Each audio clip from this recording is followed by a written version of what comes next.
Hello everyone, we're here with Oscar and Finn to talk about the political depictions of Leonidas and Xerxes. So, how are they both depicted in pop culture? Let's start with Leonidas. I think we should start off with the fact that it's never accurate whatsoever. And it goes all the way back to Herodotus, who began his, obviously we know him as the father of history, and he began his historical recordings knowing and saying that he kind of just made it up on the spot sometimes, and he'd just take whatever tales he had and put it all into his writings. And that also applied to the Spartans at Thermopylae. So the beginning of this Spartan mirage that we have, this reputation that they have, was based more or less on Herodotus exaggerating the heroics of Thermopylae, saying that Spartans achieved stuff which was beyond human, and they were, to an extent, the best soldiers that the Greeks had, but only because they had a more rigid command structure in battle, and they were more disciplined, and they had a culture which was geared towards serving the state instead of individual sovereignty.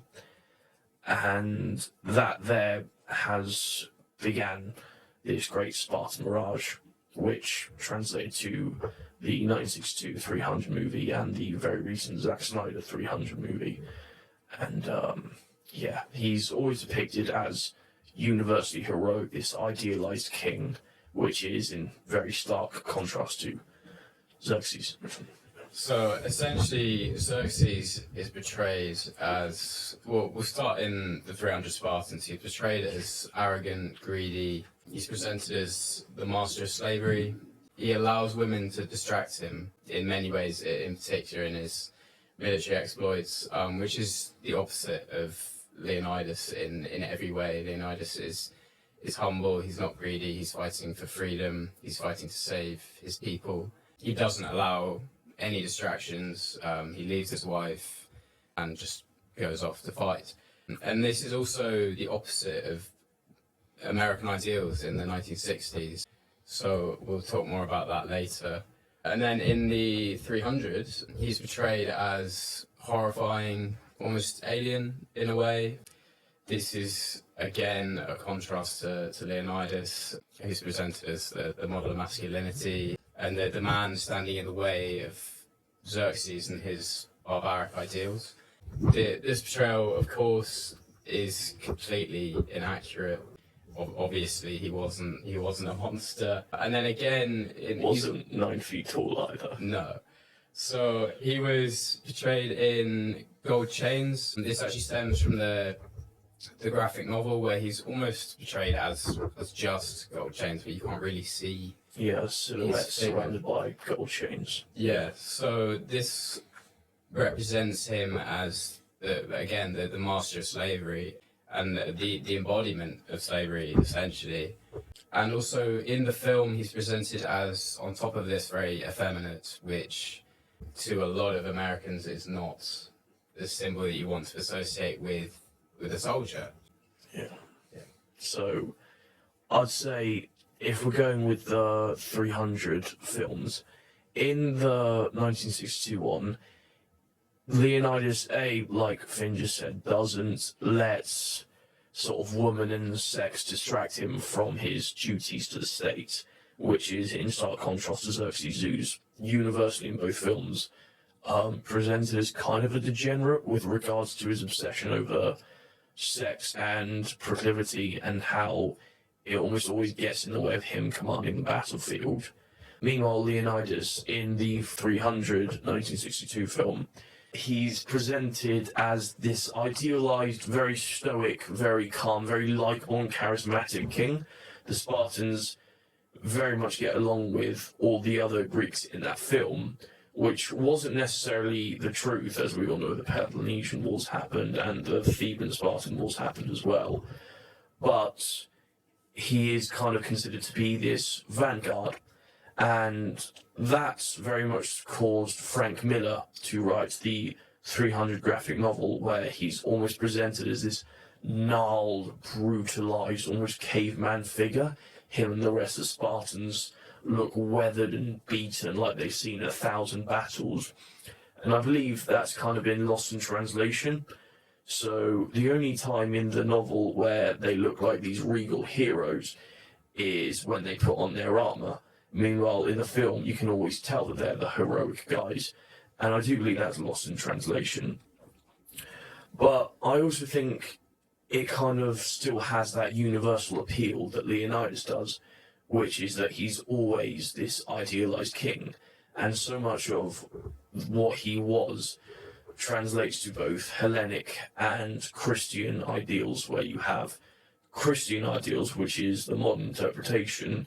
He embodies self-sacrifice, he embodies martyrdom, he embodies fighting for something greater than yourself, for freedom, which Americans love, and democracy, which again Americans and the Westerners love. But also Hellenic ideals, where once again this heroic ideal of the good death, where he's almost the final Greek hero who fights an amazing, brilliant, brutal life, but then dies at the right place and the right time, which is essentially the main merit about Leonidas, historically speaking, was unlike every other Greek king who led soldiers to battle, he was kind of the only one who actually died there, and willingly died there, to get his own glory, to live up to the ideal of Hercules, who the Spartans believe descended from. Right, so you mentioned at the start Herodotus, and I understand he's kind of our main source on the Spartans and Thermopylae. So how accurate is the depiction to Herodotus, and how accurate is Herodotus himself to the actual events of what happened?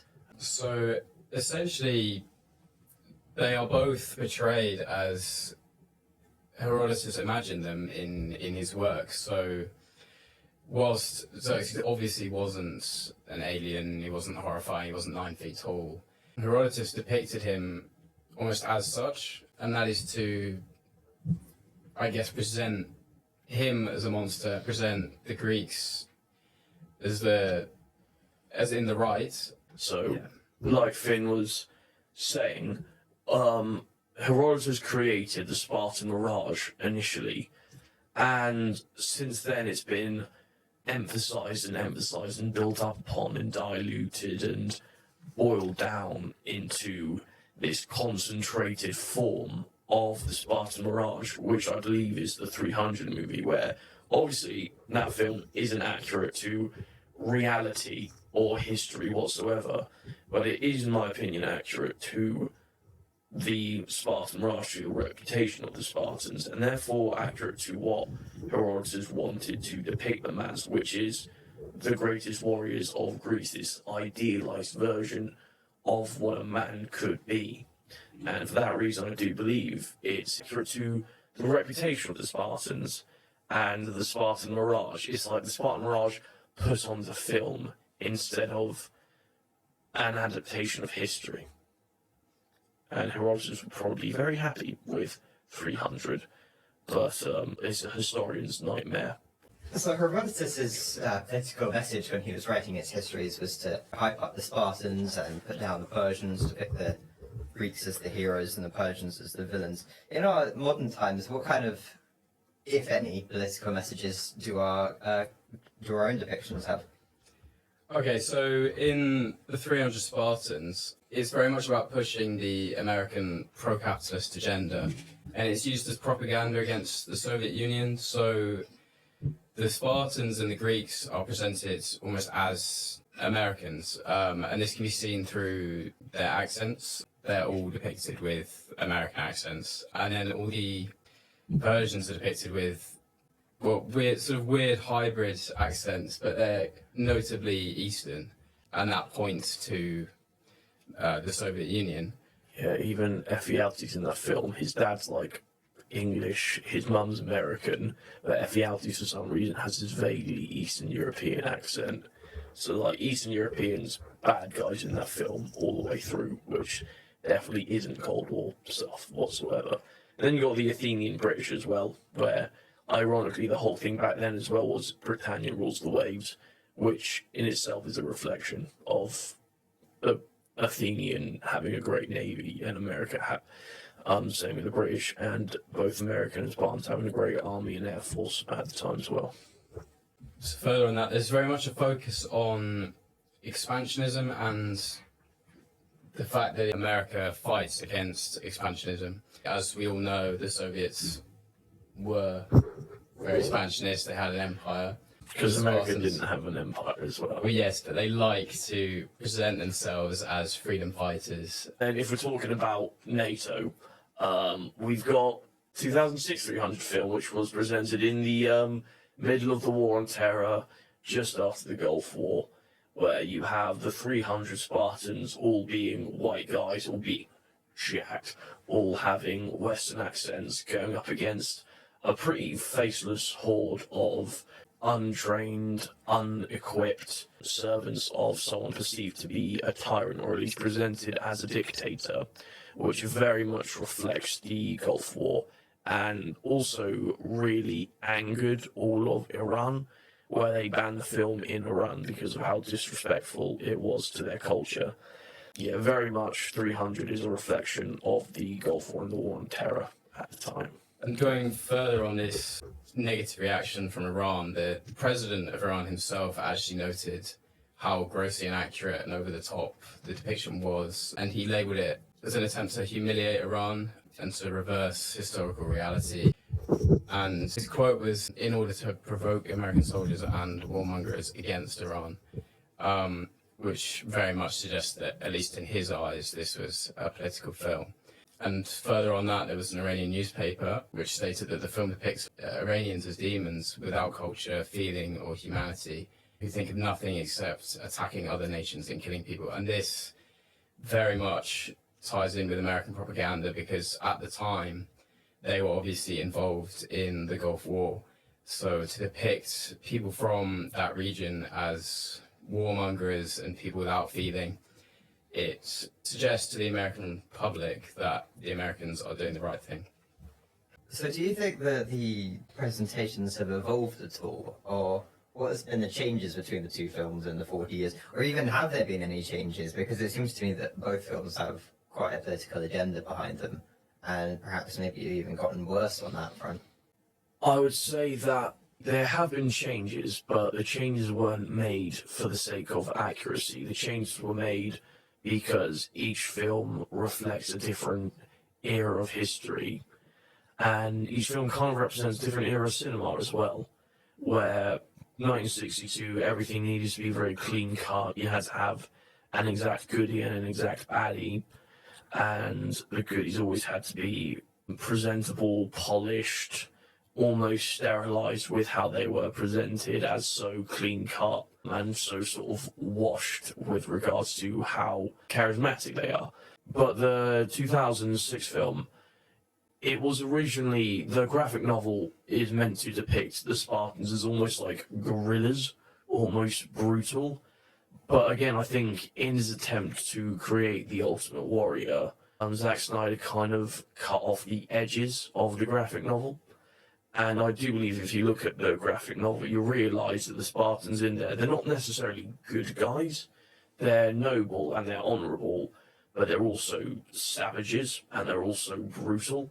So I think the casting of the film could have been better, basically. Basically, they needed uglier dudes, is all.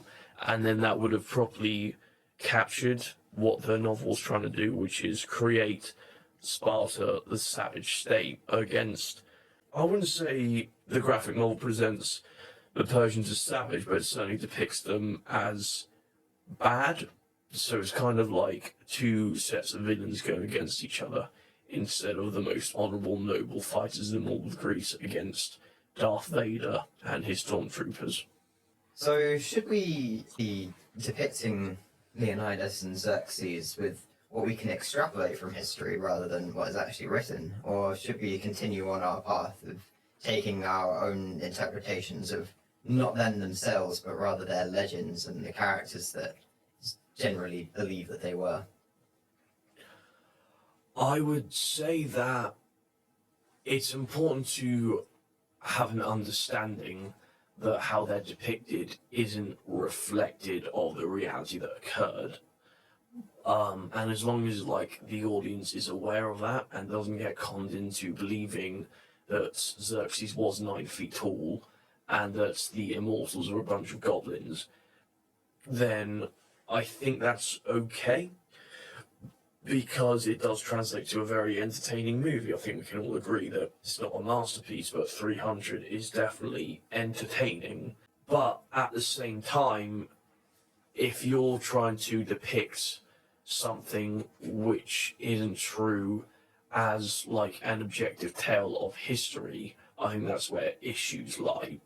But I think with regards to 300, it's pretty safe that people can figure out it might not be historically accurate at all.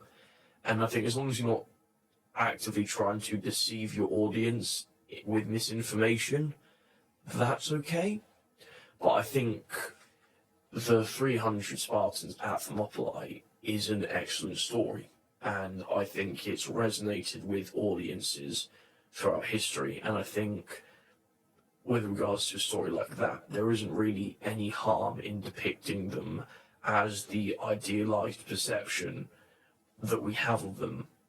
And I think fundamentally it's such a powerful story of self-sacrifice, and it's kind of the first story we have of the few standing against the many, that it's almost become a legend in its own right, that you have this little like capsule of history that has just resonated throughout all of time and has created, it might have created the Spartan mirage and false perceptions, but I think as long as we can remain educated about the realities of the Spartans, then telling the story of Thermopylae as this hyper-reality is fair enough, and I think there's nothing necessarily wrong with that, because it even resonates with people all over the world. You have a Western depiction of it, you have a Japanese depiction of it. Leonidas in Record of Ragnarok fights Apollo, for Christ's sake. And I think him fighting Apollo, who is the god of prophecies and fate, definitely resonates with how Leonidas is a rebel against fate and against the will of the gods at that as well.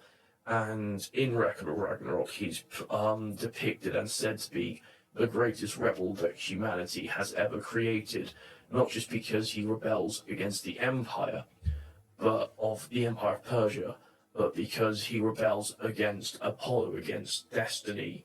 And that's the same case with all the other depictions of him, where in Assassin's Creed Odyssey, he's depicted as going against the will of this cult of Cosmos, which kind of think it's a given that Xerxes will come in and unite all of Greece and take away the sovereignty of each individual city. But Leonidas says, no, we are going to Thermopylae and we're standing against him, against his massive sort of Illuminati-esque cult. In 300, you have the Ephors trying to con the whole Spartan populace into not going to war during the Carnae and submitting to Persia and Xerxes. But again, Leonidas just takes his 300 men for a little stroll up north. And again, that's rebelling against destiny and rebelling against what's written for you. And I think that has such a human resonance with how we don't want our own fates being told to us.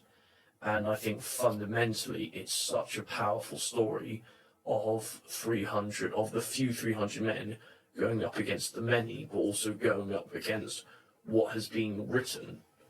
And I genuinely believe that because of how it's resonated through history, we can give the story of Thermopylae a little bit of lenience, because we don't actually know that much about Leonidas himself. We know that he was one of two kings of Sparta, and that he fought with 300 men at Thermopylae, and he could have been in his 30s, 40s, and 50s, and he died there acting as rear guard for the retreat of the other Greeks. So I think, considering that we don't actually know a whole bunch about Leonidas, the man, we can use depictions of Leonidas, the character. We know plenty about the Spartans. We know how they fought.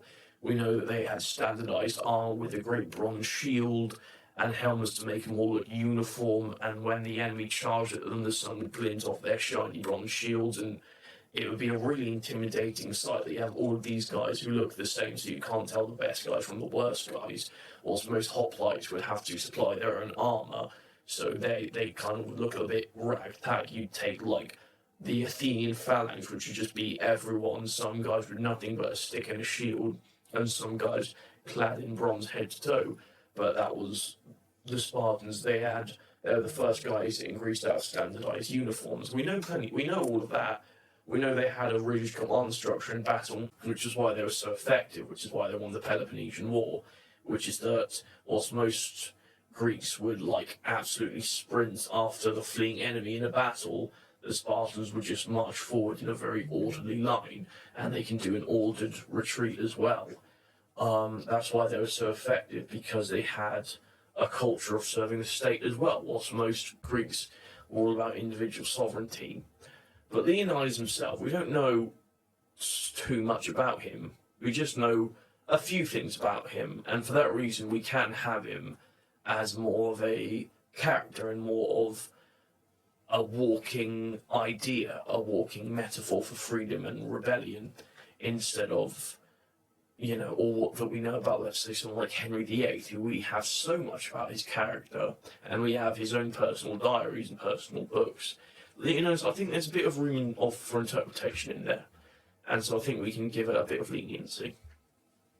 So what do other historians think about this subject? What's been written? What do they kind of think?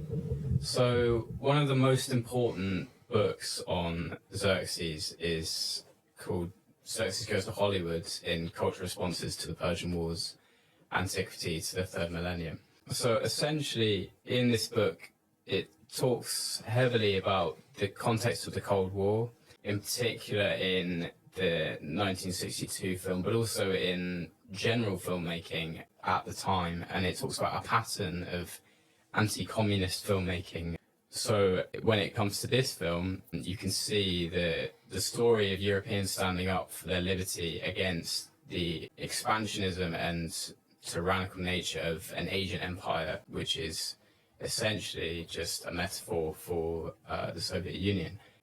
So again, there exists a popular belief in society that Sparta was the home of virtues, and this is discussed heavily in the book. So Xerxes, in his interrogation of the spy in the film, he sees the Spartan dual kingship as a dividing weakness of the country, the polis of Sparta, and this stems from his tyrannical inability to comprehend the strengths of a democratic community. And in contrast to this, Leonidas refuses to go to war without, in his words, the authority of the people behind him, which essentially suggests that Xerxes is the antithesis of modern democracy and presents him as the villain. So by associating Xerxes with the Soviet Union, they are subtly suggesting that the Soviet Union are the bad guys because they do not have democracy, whereas the Spartans, who are the personification of modern-day America, are, in essence, the good guys. And then he's also described by the actor who played him in the 300 as not human, a creature, and an entity, which I think sums up what I've said pretty well. In Assassin's Creed, he's actually depicted quite accurately, which is unlike almost every other depiction of him. So he's portrayed in the traditional blue, red, and white clothing, along with traditional headwear. Now, the 300 Spartans is somewhat accurate to that, but it's not really. So on the topic of accuracy, how accurate are these depictions, and what kind of sources do we look at to base these off of? Bridges concludes that whilst Xerxes is his depiction as a cruel dictator with a massive servile army is similar to ancient depictions and accurate, his general depiction is highly inaccurate, with his appearance and army both dramatized. And importantly, he's also portrayed as a god king, which is not actually true. The Persians didn't view Xerxes as a god. There's also a painting which I think sums up Herodotus's account of Xerxes very well, and it essentially has him surrounded by his attendants at the start of his expedition, and he's sort of looking over a plain filled with his army. And basically, Herodotus presents Xerxes' his army as huge, like nothing the world has ever seen before, which undoubtedly is to enhance The sources, trust me, bro. Yeah, exactly. So the sources are undoubtedly to enhance, Greek propaganda, essentially. Okay, do we have any sort of general conclusions and final thoughts on that?